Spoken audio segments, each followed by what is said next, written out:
સમાચારથી બિલિયાજી નગરે પોષ દસમીની ભવ્ય ઉજવણી કરવામાં આવી। 1000 જેટલા આરાધકો અઠ્ઠમ તપની આરાધનામાં જોડાયા। પ્રાચીન તીર્થ ત્રંબાવટી નગરીના રાજા દેવાધિદેવ પરમ તારક પરમાત્મા શ્રી પાર્શ્વનાથ ભગવાનની જન્મ કલ્યાણકની ઉજવણી શ્રી ભિલિયાજડી નગરે ધામધૂમપૂર્વક ઉજવવામાં આવી।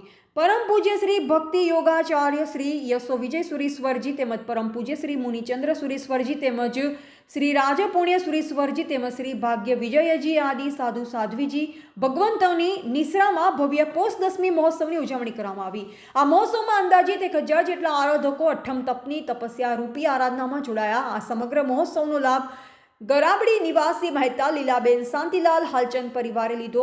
શ્રાવક અજીત મહેતાના જણાવ્યા અનુસાર સુપ્રસિદ્ધ સંગીતકાર નિલેશભાઈ રાણાવતે ભક્તિભાવના તેમજ સ્ટેજ પ્રોગ્રામમાં ભવ્ય રમઝટ મચાવી। ઉપરોક્ત પ્રસંગને અનુલક્ષી મહોત્સવ દરમિયાનના દરેક દિવસોમાં પરમાત્મા નેહરા રત્ન જડિત તેમજ રિયલ ફૂલોની ભવ્યાતિ ભવ્ય આંગી કરવામાં આવી। રિપોર્ટર કરસનસિંહ સોલંકી, સંબંધ ભારત ન્યૂઝ, કાંકરેજ।